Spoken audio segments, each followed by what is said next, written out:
Hello and welcome to NOWMORE Questions, the interview series that gets conversations started. In this episode, we will be discussing the European Chips Act, and more broadly, we will take and untangle some of the geopolitical factors at stake when it comes to the design and the manufacturing of semiconductors. Why is Europe so desperate to build its autonomy in this area? And what happens if it is not able to do so? To find out, I am joined by Jan-Peter Kleinhans. He is Project Director for Technology and Geopolitics at Stiftung Neue Verantwortung. His focus is on the analysis of semiconductors as a strategic asset, how resilient the global semiconductor value chain is to external shocks, and how Europe's competitiveness can be strengthened. Jan-Peter, welcome to the show and thank you for taking the time to be with us. Good morning, Jean-Paul. It's a pleasure. So, could you tell us a few words about your organization, SNV?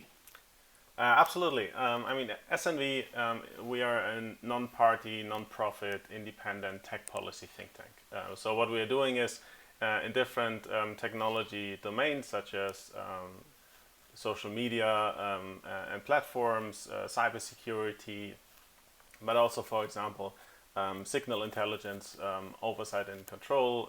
We are looking at the intersection of societal impact and technology. So my own work focuses, as you mentioned, on the global semiconductor value chain, but colleagues of mine are working on artificial intelligence and foreign policy, on cybersecurity, and a variety of other things. And the idea is always to explain the technology ecosystem to policymakers, but then ultimately propose policy recommendations to both Berlin and Brussels, sometimes also transatlantic work, to better address shortcomings in tech ecosystems, and especially where we feel that there is the intersection of technological development and societal change.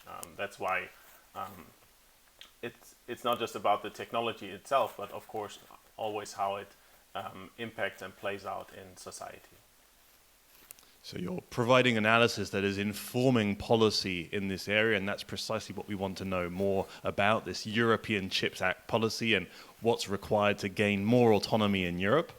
But in the tradition of NOWMORE Questions, we kick off the interview with a question from our previous guest on the show. That was Alain Peters, Vice President of Agroecology Europe. The Ukraine crisis has highlighted the fragility of our agri-food sector and revealed the importance of relocating the European economy. Do you see a parallel with the chips production sector? Super interesting question. I would say parallels, yes and no. Parallels are definitely there regarding the political stance toward global value chains.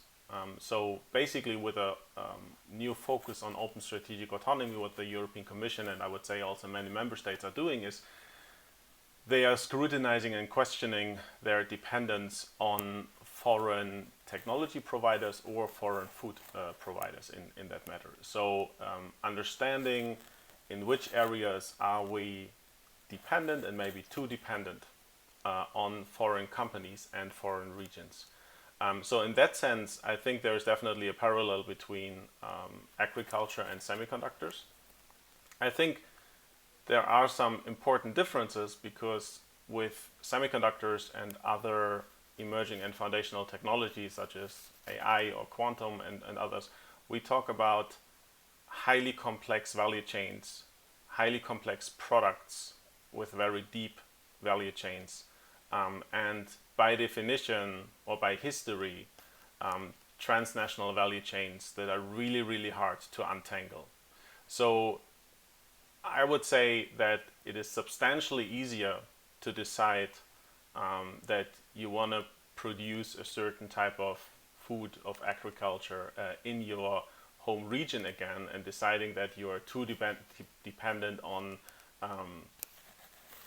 potatoes, meat, flour, whatever, fertilizer from foreign companies, but it is indefinitely harder to do that for semiconductors, just because of the complexity of the value chain and the market barriers. So on that, the European Commission announced its European Chips Act earlier this year, promising 43 billion euros in the production of chips. So what is your reading of this act? Will it be able to deliver on its promise? That's two really interesting questions in one, because I would say for me the big question is, what is the promise? What is the goal? And I would say with this we already come to the first shortcoming in my opinion, because I would argue that the CHIPS Act is a collection of activities, but not a coherent strategy. So collection of activities, I mean that some of the measures in the CHIPS Act will definitely strengthen Europe's competitiveness, but will, for example, do very little to ensure security of supply of chips, or increase our national security. But at the same time, how some of those measures are presented and defended in the CHIPS Act, the argument is that, for example, investing in cutting-edge fabs, so the famous 2 nanometer mega fab from Thierry Breton, the argument is that this will increase Europe's security of supply. But the chip shortages, or the other way around, Europe would have still been hit by severe chip shortages, even if it had more production capabilities within Europe. So owning more fabs or having more fabs in your own region has next to no impact on your security of supply.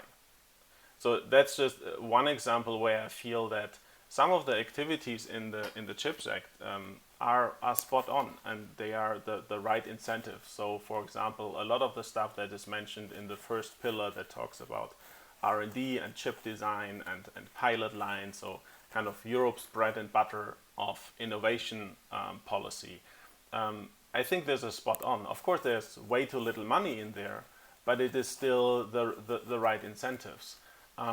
Then later in Pillar 2 and Pillar 3, Pillar 2 talks about the subsidies and investing in fabs, and Pillar 3 talks about monitoring the supply chain and crisis response.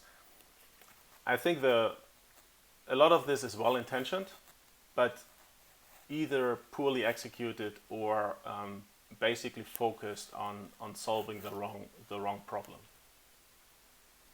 You mentioned that chips are a strategic asset. They go deep into very complex value chains, and yet there seems to be a problem in the way Europe is approaching its policy on chips. Is the combination of history and, according to you, the slight failure of the European Chips Act on establishing a coherent strategy, does that mean that Europe is essentially at risk of not being sovereign today?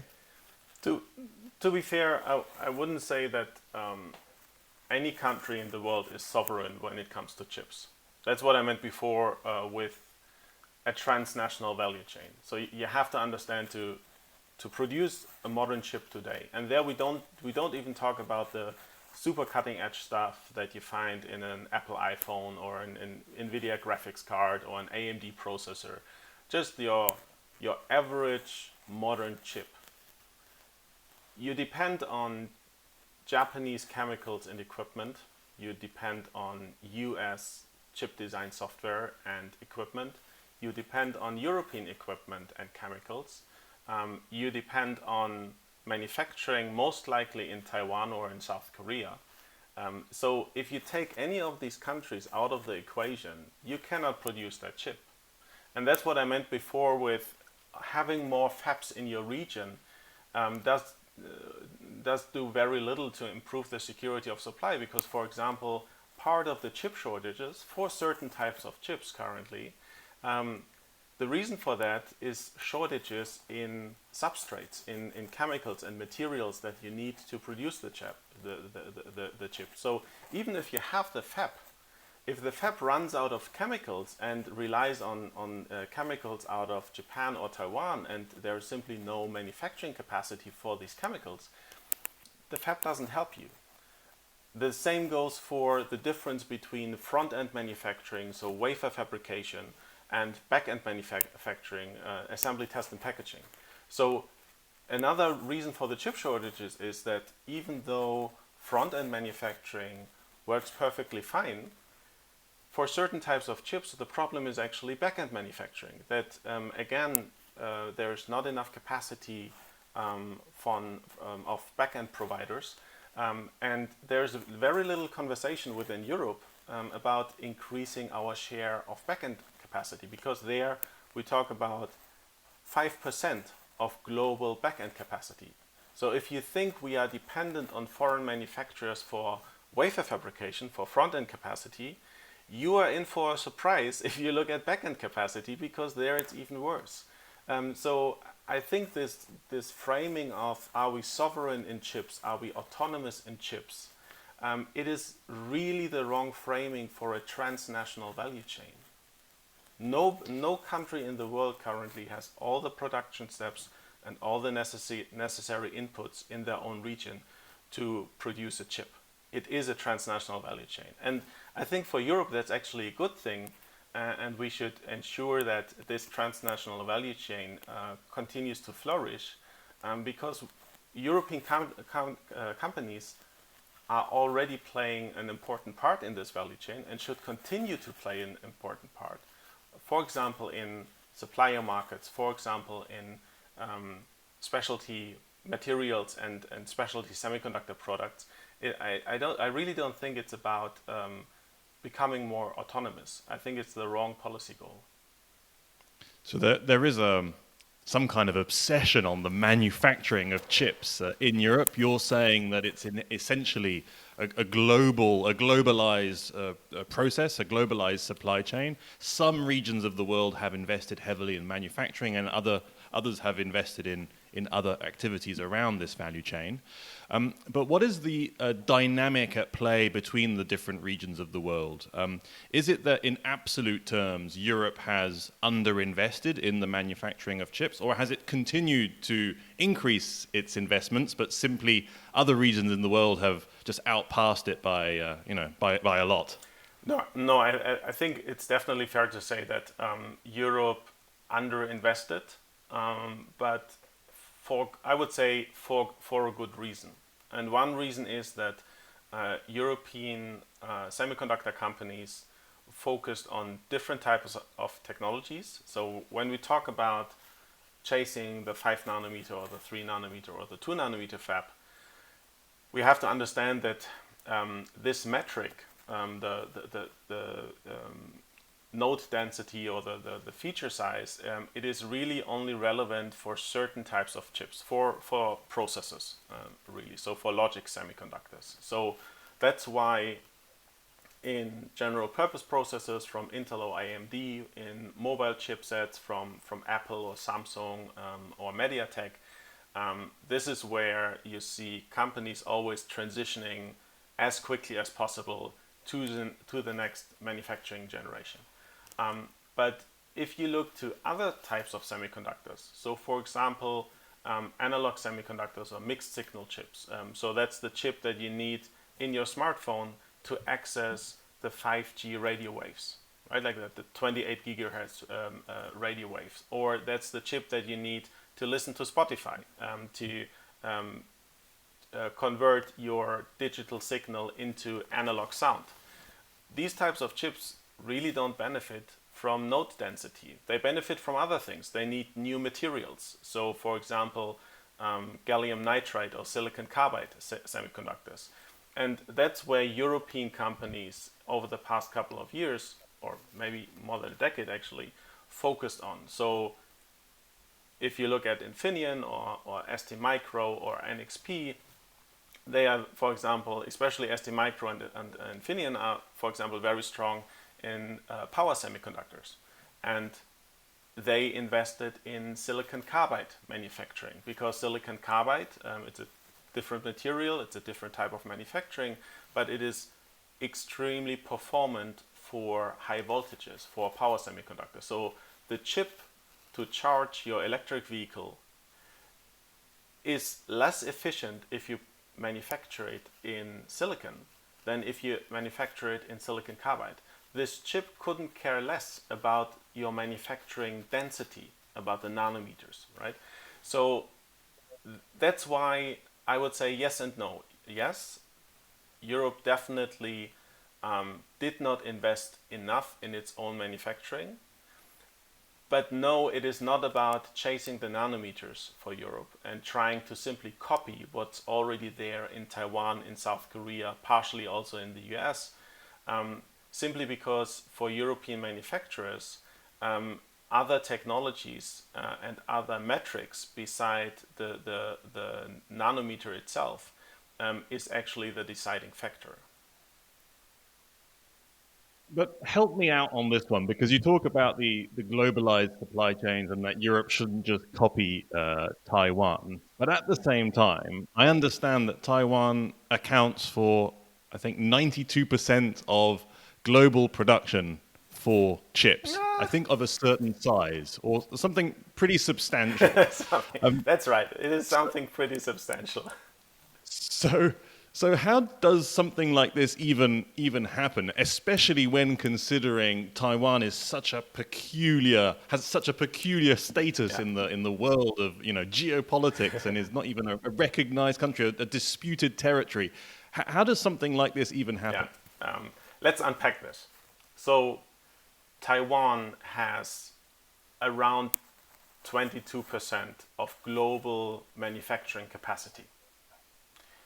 TSMC has above 90, maybe 92% of cutting edge, so below 7 nanometer contract manufacturing. That is still a humongous share, and it is still a quasi-monopoly. But it is not the case that Taiwan produces 90% of the chips globally. It has 20% or 22% of global manufacturing capacity, but for what we said before, for a certain type of chips, for logic chips that depend on node density, so everything that generally speaking we call cutting edge chips, that is produced in a fabless foundry style. So the fabless company only takes care of chip design, so that would be Qualcomm or AMD or Apple or whoever. They just design the chip and then they give the chip design to a foundry for contract manufacturing. And TSMC invented the foundry business roughly 30 years ago. So they were simply the first to offer the idea, hey, I actually don't want to compete on the product level, but I'm offering you an independent manufacturing service where you don't have to worry that I'm competing with you in your market, but you can simply design your chip, you give it to me, and I manufacture it for you. And at that time, that was a novelty. Nobody else offered contract manufacturing. You had IDMs, so integrated device manufacturers, such as Intel or Texas Instruments, or at that time also IBM, who had their own product portfolio and produced their own products. And then the spare capacity, if they didn't have enough chips to produce and the fabs would run dry, so to speak, then they would offer this for customers to also produce a little bit in their fabs. But the problem here is that you rely on manufacturing capacity from a potential competitor, right? If I also design a general purpose processor and I want to use Intel for contract manufacturing, then I'm competing with Intel's product. So that's, in terms of trust relationship, that's not so nice. That's what TSMC identified. That's what they offered 30 years ago as a completely new business model. Now, the chip market is defined often by first mover advantages, by winner takes it all. Naturally speaking, TSMC had this advantage, so they became the most important foundry in the world. TSMC has in terms of revenue, around 60% of the global foundry, so contract manufacturing market, and they have around 90% of the cutting edge foundry market, right? And that's where the 90% come into play. So you have to keep in mind that we don't talk about 90% of global production, we talk about 90% of cutting edge foundry. That's still a humongous share, and the industry should really diversify away from Taiwan and the TSMC, because it is never a good idea to put all your eggs in one basket. I'm completely there with you. But the numbers that are floating around are a little bit tricky. So I would say, long story short, to your answer, to your question, the reason why Taiwan is so indispensable to this whole value chain, first and foremost, is TSMC. Why is TSMC indispensable? Because they invented a business model and they had the first mover advantage 30 years ago. And they also didn't always execute well. Now we often hear that it is amazing with which discipline TSMC builds the next node and how reliable they are. That hasn't always been the case. Just 10, 15 years ago, also TSMC struggled with introducing new nodes. And this might be again the fact in the future, because just introducing new nodes is so hard. But nonetheless, through a lot of discipline and through the advantage of a new business model, TSMC earned its place as the most important contract manufacturer. And since TSMC predominantly builds fabs in Taiwan, with the rise of TSMC came the rise of Taiwan as a manufacturing hub. So on that, also just to help us understand this peculiar role of Taiwan in geopolitics, I mean, you're insisting on the fact that it's TSMC that has brought this about by offering something new. But could you also maybe shed light for us on some of the relations behind the scenes that you might think could be important to understand this situation of Taiwan between the United States, China, Europe, Japan, all these big players of the global economy? How can we read this conflict through the lens of the semiconductor and the importance of Taiwan in this global supply chain? That's a good question. I think, and take it with a grain of salt, because I'm not neither a Taiwan nor a China expert. But at the end of the day, we talk about Taiwan because of the technology rivalry between US and China, and since European semiconductor companies are, among others, very strong in supplier markets, so equipment, chemicals, wafers, and the majority of new capacity comes online in Taiwan, South Korea, and China. These three places are really important for European companies. You might have read that Merck just opened its new chemical plant in China. They're also heavily invested in Taiwan and in South Korea, because they know that for the foreseeable future, these will be the three most important manufacturing markets. So it's understandable that suppliers invest in these markets. Now, to the geopolitical competition, of course, with Taiwan is always the question, at what point there will be, or let's say if and at what point there will be potentially a hostile takeover of Taiwan through China. And I think here the risk analysis or the risk calculus differs between Washington and Brussels, and also between different member states in Europe. In a worst case scenario, if you say there will be a hostile takeover and TSMC stops to function, that would have tremendous ripple effects down the value chain for not just semiconductors, but basically every sector that depends on semiconductors, which is every sector.